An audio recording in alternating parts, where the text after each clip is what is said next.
เคพี่น้องเปิดภาพมาอยู่ที่บ้านบ่ตูนคือเก่าพี่น้องเอ้ยกราบทักทายสบายดีเด้อพี่น้องเด้อสบายดีเด้อบ่จันมาส่งบ่จันพี่น้องให้บ่จันซอยเวียกบ่ตูนบ่ฮู้ว่าซอยได้รายหน่อยซำใดนะแต่ว่าบ่เจ็บก็สิเดินทางไปเวียกส่วนตัวแล้วก็ทางบ่เมกบ่นงก็พุ่นละไปทางกันดอนพี่น้องนะเปิดภาพมาก็เห็นเจ๊นั่งให้กำลังใจผัวให้กำลังใจซะ ฮะ สบายดีเด้อ ได้ผัวได้มาให้กำลังใจเปล่าถ่ายแล้วบ่คลิปแต่สาว บ่ได้ถ่ายเลย บ่ตูนเด้ บ่ฮู้นำเพิ่น ยังบ่ทันได้ถ่าย บ่เห็นเพิ่นลง สบายดีเด้อ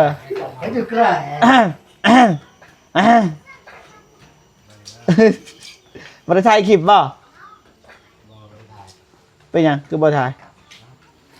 มีความคืบหน้ายังก็เลยบ่ได้ถ่ายเอ้ามันก็นี่เด้กำลังเฮ็ดนักกระทายฮอดใส่นักกระทาย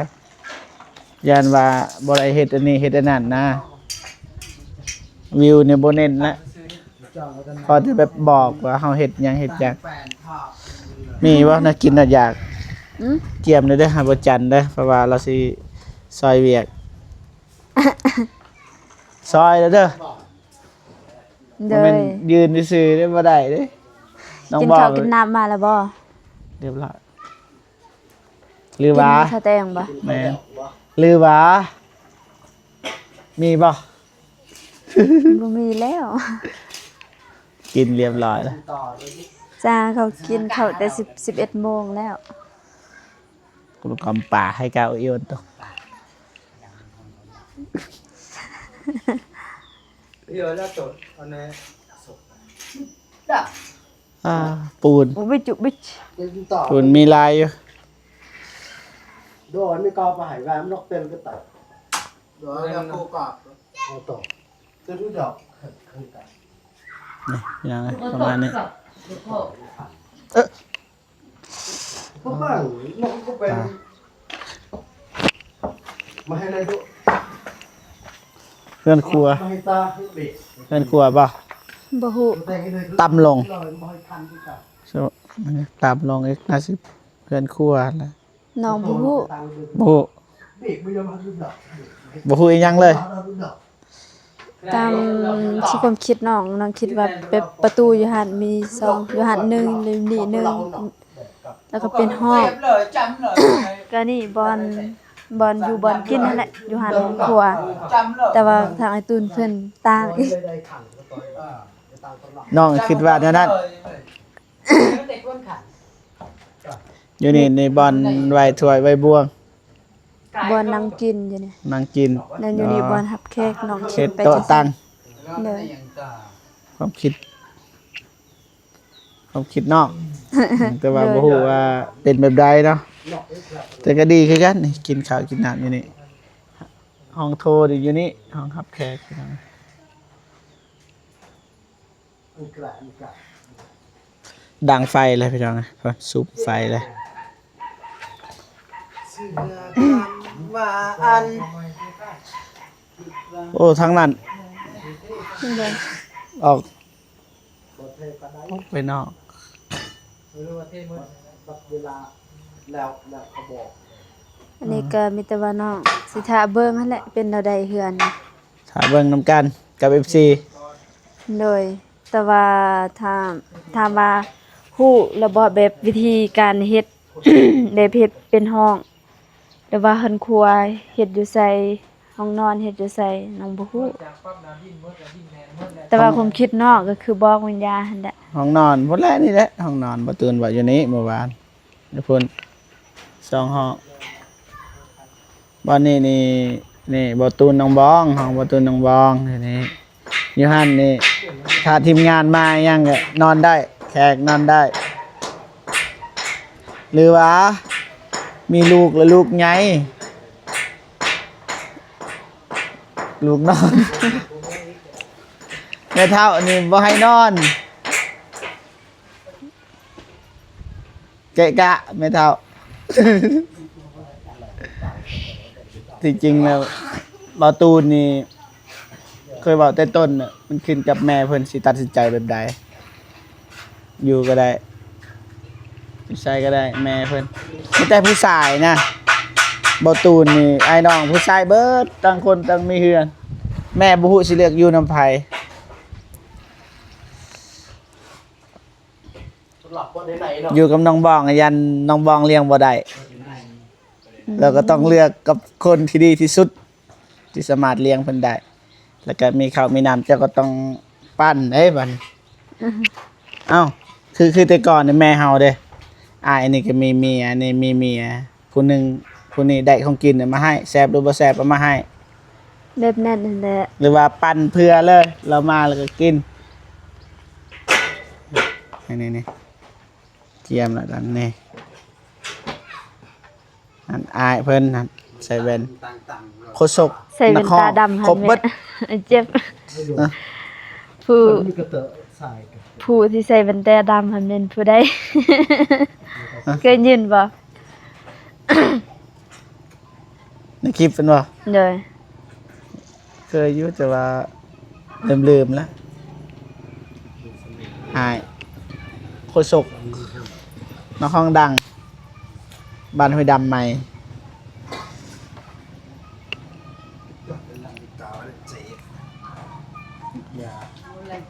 ให้ก็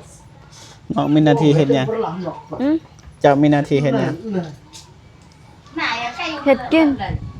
หึ เฮ็ดกิน เฮ็ดกิน แล้วก็มาเบิ่งนี่ แล้วก็มาอยู่นี่แหละเพื่อมีแบบสร้างเขาจักใส่ไปเอานี่เอานั่นเขาก็ไปเอา คันบ่มีเด้นาง บ่ นี่ มี นี่แหละ ก็ยืนแบบนี้แหละหรือว่านั่งเบิ่ง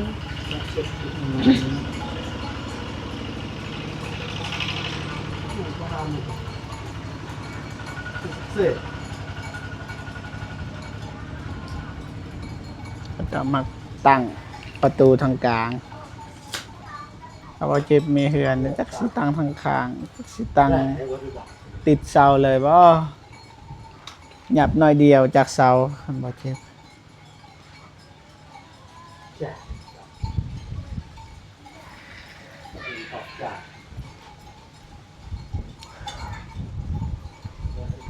ปัดไปดูหรอกเอาบอกลาลำกาเอาให้ก็ได้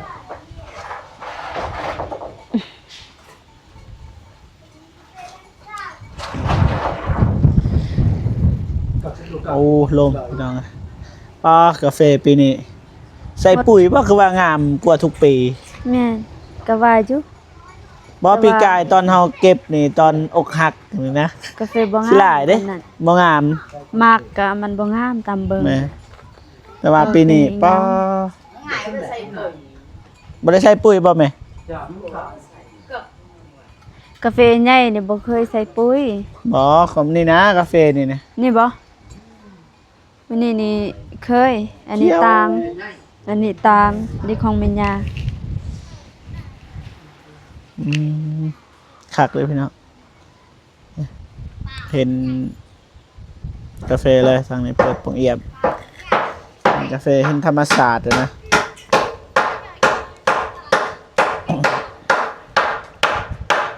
คนไทยเป็น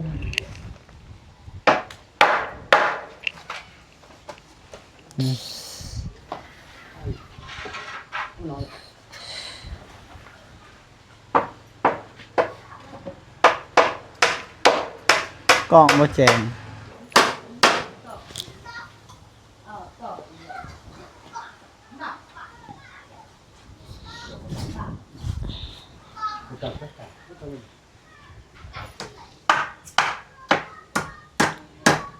มื้อนี้นี่ได้ไปทางใดได้มื้อนี้ บ่ได้ไปทางใดนะหากันมานี่ อ๋อ บ่ทันได้ลงคลิปสิไปเวียกส่วนตัวนิดนึงเมื่อเฮือมาซักเครื่อง เมื่อเฮือน โทรศัพท์ โดย จะหน่อยยังสิมาบ่ มานี่แหละมาฝากนี่แหละบ่จันทร์ซอยเวียกซอยงานพวกเจ้า เปิดเลย เลย แต่กระตัก เมื่อซักเครื่องซักของดนแล้วบ่ได้ซักประมาณ อยากตึงโต เป็นเดือนแหละสิเว้าว่าได้ บูยังเลยเนาะบูยังเลยเนาะเก่าเนาะ ผู้อยู่หน่อยหนึง ใส่เมียคืออันกับสาว สามีบ่จันทอกคานเรียบร้อยแล้วเมื่อวานบ่ได้ทอกคาน เท่าตอนเช้านี่ มามื้อนี้นี่เห็นทอกคานเรียบร้อย น้ำเทียง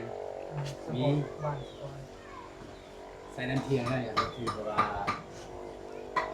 ตอนติดตั้งก้อนแรกแล้วมันคือเดือนอะไรติดตั้งเสาเนี่ยมันคือ ก็มืดประมาณนี้แหละพี่น้องนะเพื่อนซานก็ได้ เบิ่งเสาเงียงไปทางใดเนี่ย คนที่มาน มันบิดแต่นั้นมันเงียง ำว่ามาตลอดรู้สึกว่ามัน นี่นะ มันบ่ไหวคือเจ้าอยู่กับที่เจ้ารู้สึกว่ามันบ่เปลี่ยนแปลงแม่นบ่ มันก็บิด สำเก่าบัดเฮาผู้ไปแล้วก็หนี่ไปแล้วก็หนี่รู้สึกว่าเอ้าแล้วแหละทอกคานเรียบร้อยแล้ว นี่บ่ แม่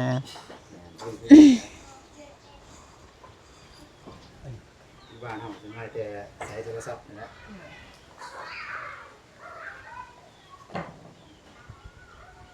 บ่ได้เจาะ แบบใดโอ้คักเถอะเอาโทรศัพท์ใส่เลย น้ำเทียงโทรศัพท์ใช้ อันแท้มันได้หอบซันครับผม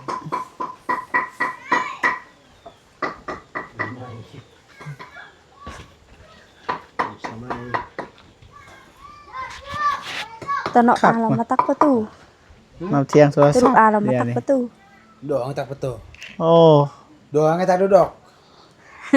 มันดอกไงตัก งวยหนึ่งนึง แล้วมันสวมมันจัดไม่จ่อ อืม งดเมียมันต้นจะได้ซองประตูต้น เอาเราอยากได้ซองก็เฮ็ดได้แล้วทางนี้ลูกออกทางนี้ผัวทางนี้เมียยันทางนี้มุนทางนี้มุนล็อกเข้าทางนี้เนาะ เลย ประตูกระท่อมได้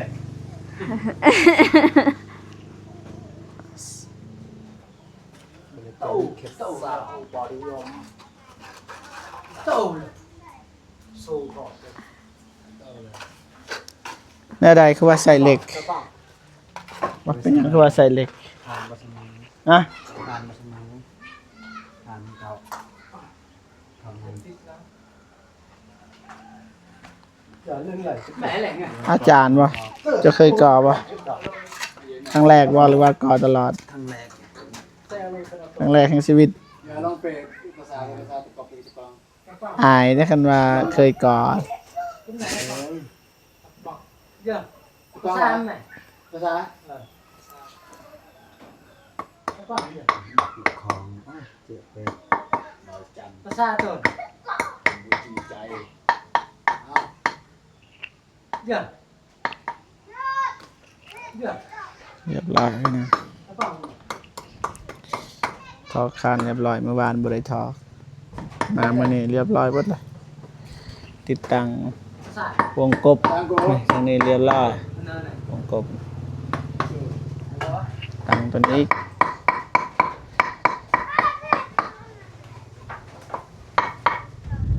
เยอะโอ้ยไหนกันล่ะตั้งหมดแล้วเขายังตั้งแล้วเหรอ น้องบังเงึด อืม เงึดปะ เลย ภาษาแค่ตัว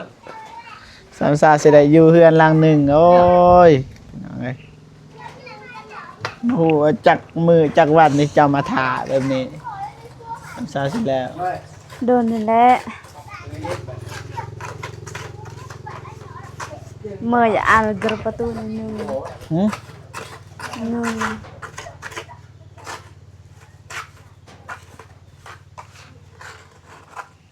ยัง3ประตูใหญ่สิไว้ใส่อีก หืม ประตูหันประตูใหญ่ เด้ประตูนี่นี่ บอลนัดหนึ่ง นี่หนึ่ง สอง เบิ่งยังสามบ่นี่หนึ่งสองสามใส่บนนี้ แล้วก็ใส่ห้องนั่นสองหนึ่งใช่มันอยู่นี่ ต่อก็ตะโกว่าไข่ งง จริงกับเขตเลยรุ่นหรอครึ่งกลางเลยกูห่างนี่เด็กก็เด็ก โอ้บ่คัก กู มา ได้ ได้ ที่บอกเร็วหน่อย กล้องบ่ได้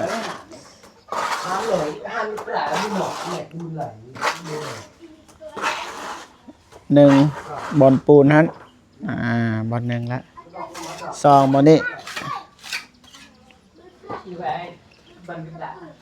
3อยู่นี่บ่มีนะ อีกหนึ่ง งง คือสิแม่นห้องน้ำประตูห้องน้ำ ประตูห้องน้ำ เมื่อไหร่แทงมออยู่คนหลัง ประตูเด้ยคือเรือวงกบ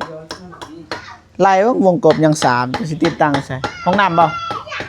ห้องน้ำอ๋อคันห้องน้ำแม่น สร้างใหญ่นี่ก็สร้างใหญ่สร้างใหญ่ สร้างใหญ่ นี่แหละสร้างใหญ่ บ่แม่น ตัวมันเป็นจะได้เลย อะ คานบ่เพียงดีบ่ คานบ่ซื้อคานมันบ่ มันเข้าใน แบบเด็ก แต่ตอนตั้งตะกี้บ่ได้ตั้งแบบซื้อเสาเลยเพียงเสา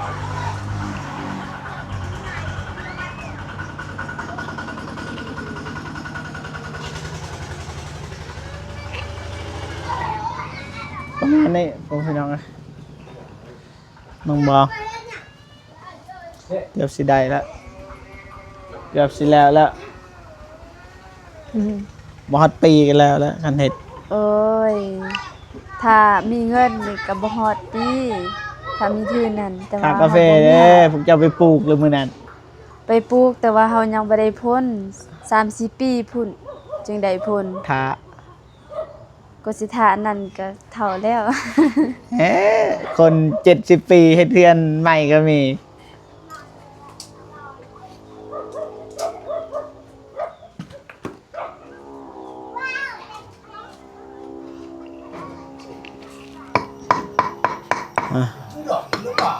เอาดีๆเด้อ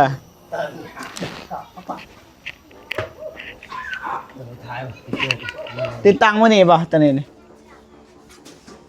มื้อซืน น่าสิแน่น่ะติ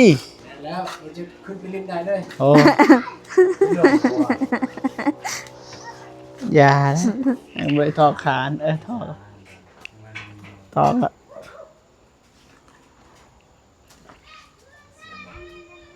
โอ้ยเหล็ก ตัดออก คักเบิดสำเร็จแล้วความคักน้องบองเอ้ยเพื่อนในฝัน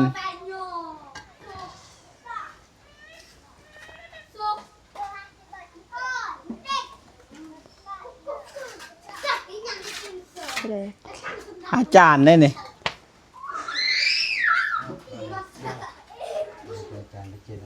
ให้ค่อยกอบ่น้องบอง ไอายก็เป็นบ่ บ่แล้ว ฉันก็บ่เป็นหยัง ย่านก็มาหรือสิโค้งก็กระแก๊ก โกงกันโกงเก่งเป็นอยู่ คันเป็นก็น้องก็บ่ว่าหยัง แบบเป็นครั้งแรกเลยเพื่อนเจ้าเอาให้บ่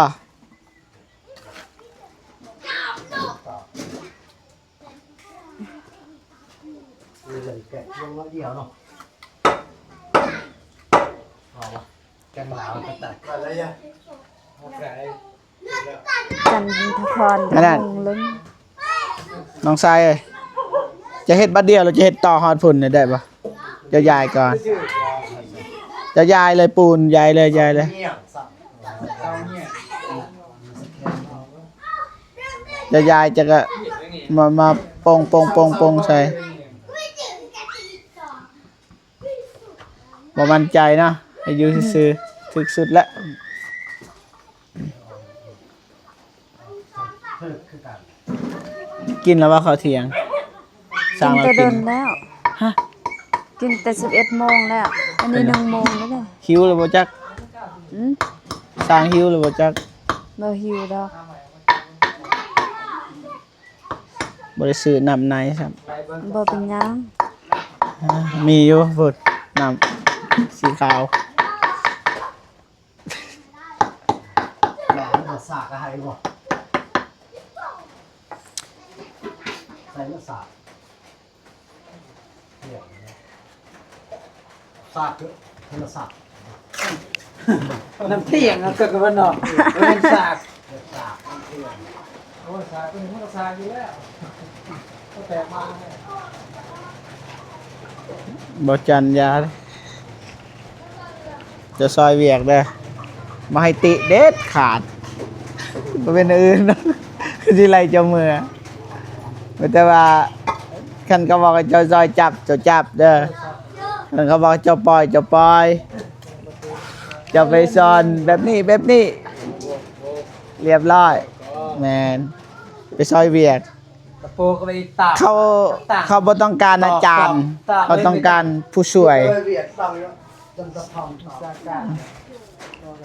เด้บ่จันก่อเจ้าน้อยเขาสิมาก่อสวยเด้ตอนแลง เอาดิด้วยคอน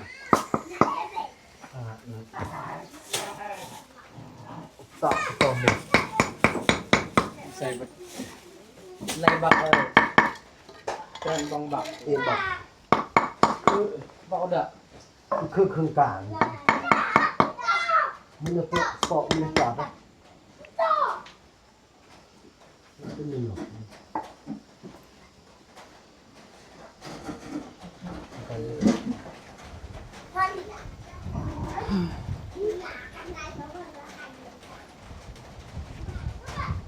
แม่ยี่เราบอก ดูแกะเราความจริงปรับใหม่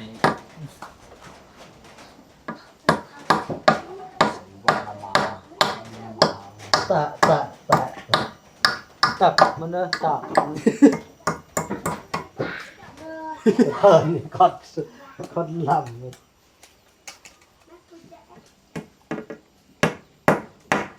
หยุดตัวตับจะหยุดก็ไม่ได้ ไม่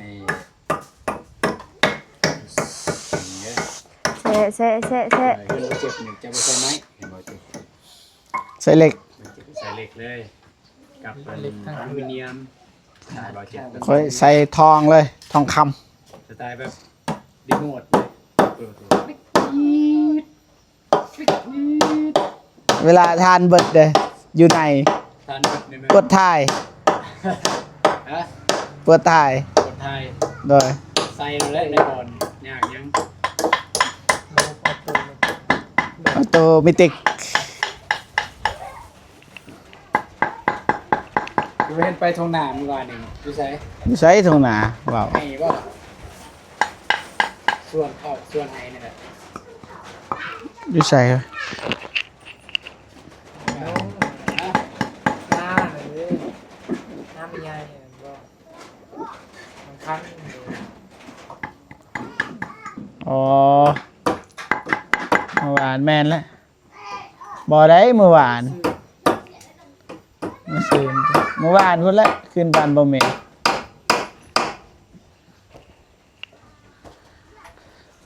ยากพี่น้องเฮ็ดหยังก็ได้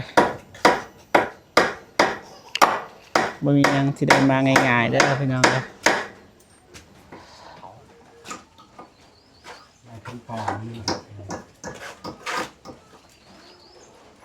ยังบ่เป็นจักเทีย ลืมกดลืมเข้า ลืมใจซื้อ จะเจียนเด้อใจไหน อืม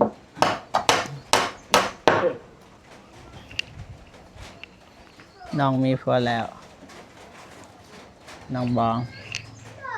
เบิ่งบ่คลิปเมื่อวาน เบิ่งดิ คลิปสัตว์ก็มีเด้น้องมีผัวอยู่ลุ่มปลดทรงปลดเสื้อปลดถึกถ่ายบางยาพุ่นเดใช้ตกใจประมาณนี้พ่อพี่น้องไงมาส่งเบาจันทร์ให้มาซอยเวียกจักมาซอยจักมาเบิ่ง ซอยเบิ่ง ทาเบิ่งนำกัน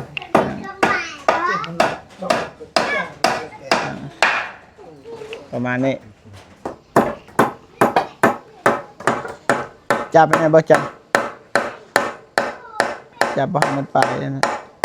ไอ้จะเป็นปักมันเขื่อนมัน ปับเลยเนาะเต็มกอง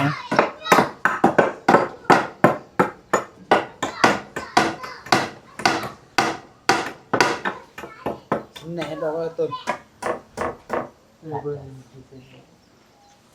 กัดกัดดูเหมือนแบบนั้นหรอ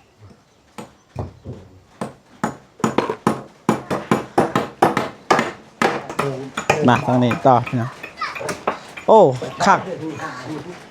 แนวจับเดี๋ยวนี้คักเด้อเฮ็ดเอง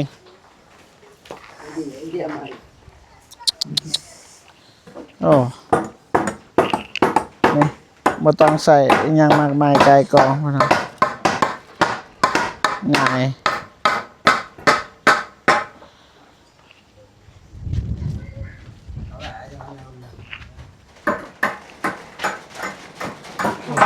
อาลฮึดน่ะมาฮึดอาล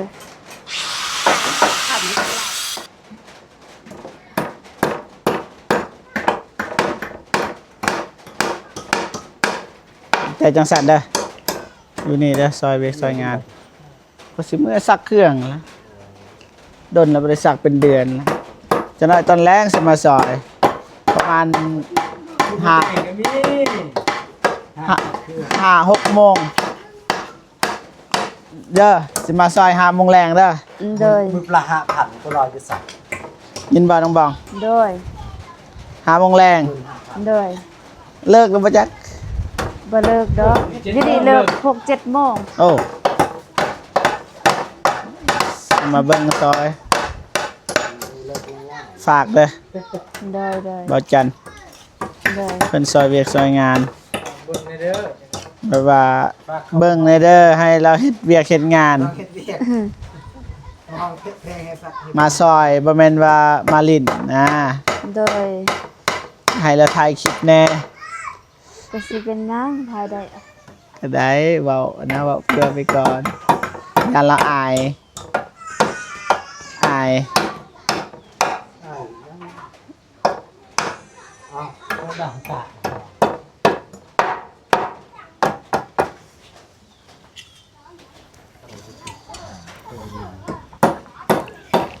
บ่โอเคพี่น้องประมาณนี้มาส่งเบาจันทร์ซอยเวียกซอยงานบ่ตูนเพิ่นพี่น้องนะแต่ว่าสิจบคลิปก่อนเด้อพี่น้องเด้อเจอกันคลิปหน้าพี่น้องสำหรับคลิปนี้สบายดีเด้อไปก่อนบ๊ายบาย